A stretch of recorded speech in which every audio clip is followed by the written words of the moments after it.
మహాగణపతిం మనసా స్మరామి మహాగణపతిం మనసా స్మరామి.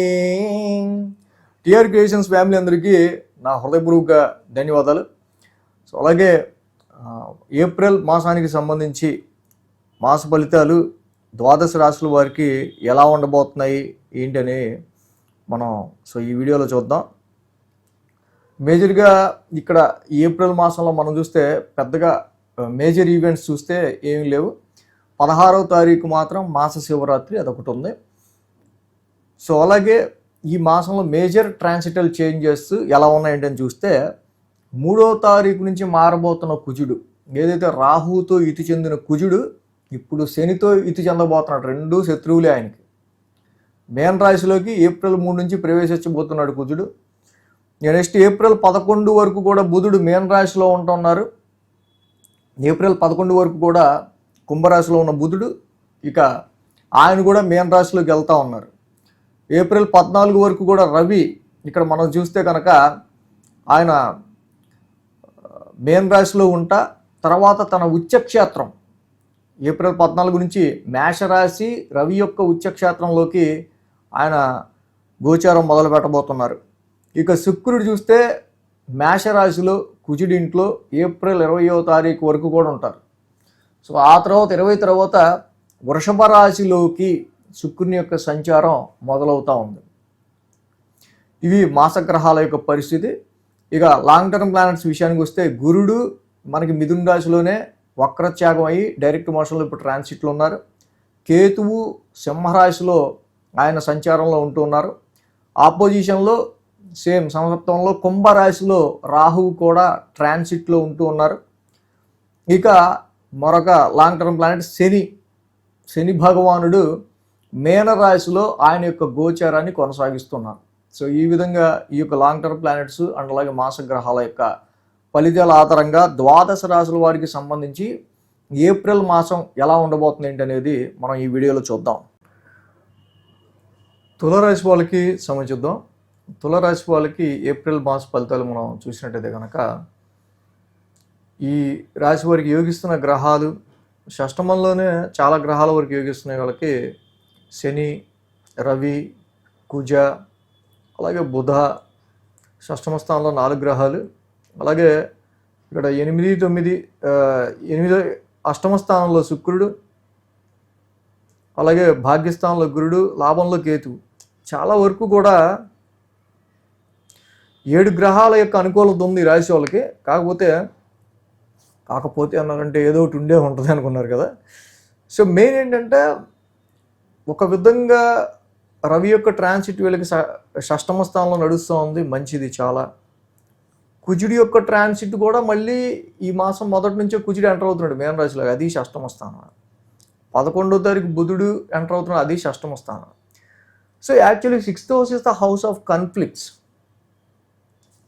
సో ఇక్కడ చాలా వరకు కూడా కొంచెం మీకు ఎనిమిటీ, కాంపిటీటర్షిప్, అపోనెంట్స్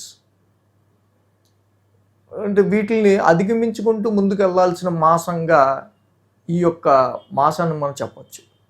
అంటే ఓన్లీ ఇక్కడ అపోనెంట్స్, ఎనిమిటీ అంటే అది మనుషుల రూపంలోనే అని కాదు, సమ్ హెల్త్, మజిల్ రిలేటెడ్గా, మెయిన్ బోన్ రిలేటెడ్గా. సో వీటికి సంబంధించి అంటే హెల్త్ పాయింట్ ఆఫ్ వ్యూలో కూడా అంటే ఎనీ డిస్టర్బెన్స్ ప్రాబ్లం అనేది అటు హెల్త్ పరంగా అయినా, ఇటు లోన్స్ పరంగా అయినా, లేకపోతే ఇలాంటి మనుషుల పరంగా అయినా. సో ఇలాంటివి వాటిని మనం అధిగమించుకుంటూ వెళ్ళాలి. But in 6th house generally Ravi బాగా యోగిస్తారు, కుజుడు బాగా యోగిస్తారు, బుధుడు కూడా బాగానే 6th హౌస్లో యోగిస్తారు. బట్ ఇక్కడ ఏంటంటే 6th house is the fighting environment actually. So కాబట్టి ఇక్కడ 6th హౌస్లో ఇన్ని గ్రహాలు నెమ్మదిగా ఇక్కడ కంజెక్ట్ అయ్యి ఉండటం, సో చాలా వరకు కూడా ఇక్కడ ఓకే లిటిగేషన్స్ మీకు మీరుగా వెళ్ళినా లేకపోతే వాటిగా మీదకి వచ్చినా, సో చాలా వరకు కూడా మీరు కొన్ని అనవసరమైన వివాదాలకి దూరంగా ఉండడానికి ఈ సమయంలో ప్రయత్నించడం తులారాశి వాళ్ళకి చాలా బెనిఫిట్ని, చాలా టైంని మిగులుస్తుందని చెప్పాలి. రాశ్యాధిపతి శుక్రుడే చూస్తే ఈ రాశికి 7వ స్థానంలో ఉన్నారు. 7వ స్థానంలో అంత యోగించే ప్లానెట్ కాదు. అటు బిజినెస్కి సంబంధించో, మ్యారిటల్ లైఫ్కి సంబంధించో ఏదో బ్యాలెన్స్డ్గా సోగా నడుస్తూ ఉంటాయి. బట్ రవి యొక్క సంచారం 14వ తారీఖు నుంచి అంటే 3-4 వారాల్లో సప్తమ స్థానంలోకి మారుతా ఉంది. సో కాబట్టి మారిన రవి యొక్క సంచారం ఇక్కడ యాక్చువల్గా ఏంటంటే కొంచెం బాస్ వైపు నుంచి కానీ మీకు ప్రెషర్ ఇమీడియట్ హెడ్స్ నుంచి కానీ డైరెక్ట్ ప్రెషర్ అనేది ఉండే ఆస్కారాలు ఉంటాయి. నువ్వు నీ టీమ్ లీడర్కి కాదు డైరెక్ట్గా నువ్వు నాకే ఆ వర్క్ అప్ చెప్పు అంటే ఎలా ఉంటుందో మనం ఫస్ట్ హుటాహుటిగా ఆ వర్క్ కంప్లీట్ చేయాలి. సో వర్క్ తాలూకా ఎక్కువ ఇన్ఫ్లుయెన్స్ ఎక్కువ ఉండటం వల్ల ఈ did not concentrate about your marital life మీద మనం అంత కాన్సన్ట్రేట్ చేయలేం. బట్ రవి యొక్క ఉచ్చస్థానం డెఫినెట్గా రవి ఉచ్చస్థానంలో సప్తమ స్థానంలో ఉన్నారు. సో వ్యాపారానికి సంబంధించిన విషయాల్లో కొంచెం కొద్దిగా మంచిగా డీల్ చేసుకుంటే కొంచెం ప్రాఫిట్స్ కూడా వచ్చే ఆస్కారాలు ఉంటాయి. But you feel very hectic work in వ్యాపారానికి సంబంధించి కావచ్చు, ప్రొఫెషనల్ లైఫ్లో కావచ్చు. But you are more giving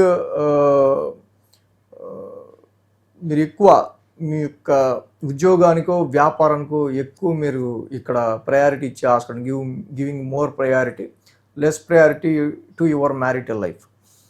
so కాబట్టి ఇక్కడ అలాగే భాగ్యస్థానంలో గురువు గారి యొక్క సంచారం కూడా నడుస్తుంది. భాగ్యంలో గురువు గారి సంచారం చాలా వరకు కూడా ఇక్కడ రెట్రగ్రేషన్లో ఉంటాం. మొన్నటి వరకు కూడా ఆపర్చునిటీస్ కావచ్చు, హైయర్ ఎడ్యుకేషన్ సంబంధించిన విషయాల్లో కావచ్చు, ఫారెన్ ట్రావెల్స్కి సంబంధించిన విషయాల్లో కావచ్చు, చాలా సందర్భాల్లో లక్ అండ్ గ్రోత్కి సంబంధించిన విషయాల్లో కావచ్చు, సమ్ బ్రేక్ అనేది మీకు అనిపించినట్టు అంటే కొంచెం ఆగినట్టు అనిపించడం.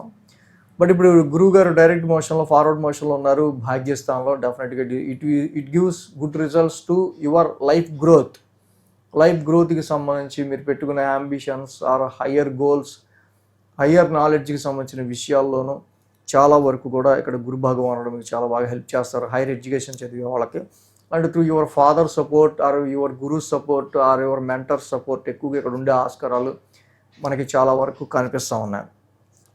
ఆర్థికపరమైన విషయాల్లో మనం చూసినప్పుడు కొన్ని కోర్టు కేసెస్ని వచ్చిన అబ్స్టికల్స్ని వస్తున్న సమస్యల్ని అధిగమించడం ద్వారా మీరు లాభపడటం కానీ ఎక్కువ మెటీరియలిస్టిక్ గెయిన్స్ పొందే ఆస్కారాలు కానీ మనకు ఎక్కువ కనిపిస్తూ ఉన్నాయి.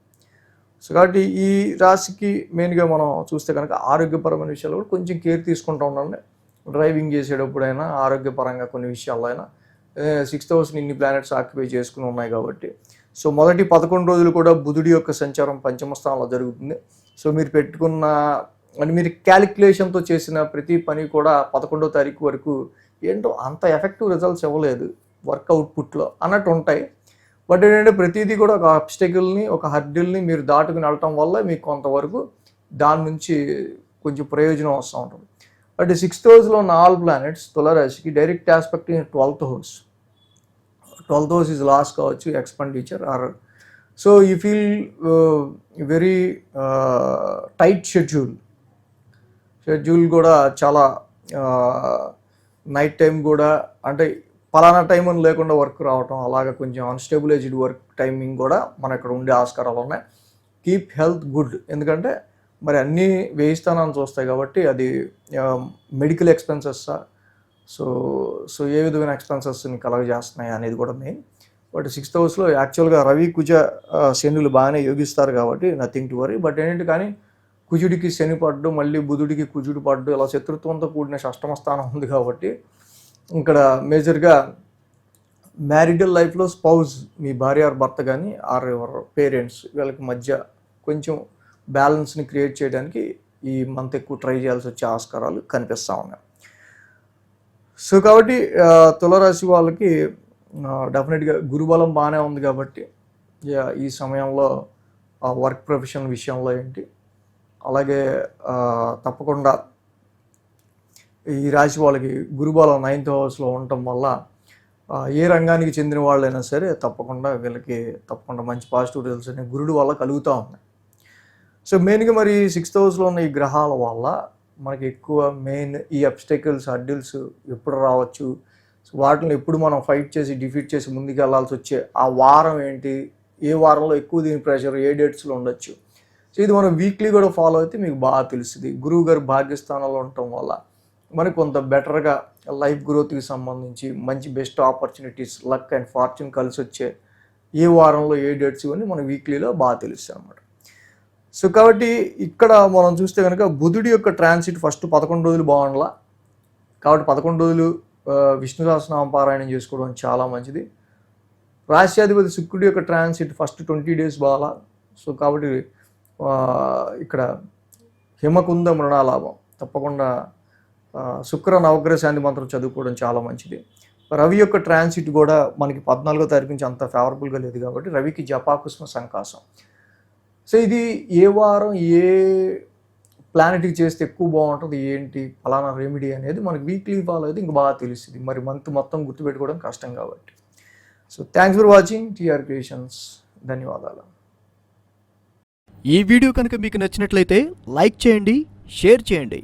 మరిన్ని అప్డేట్స్ కోసం సబ్స్క్రైబ్ చేయడం మాత్రం మర్చిపోకండి.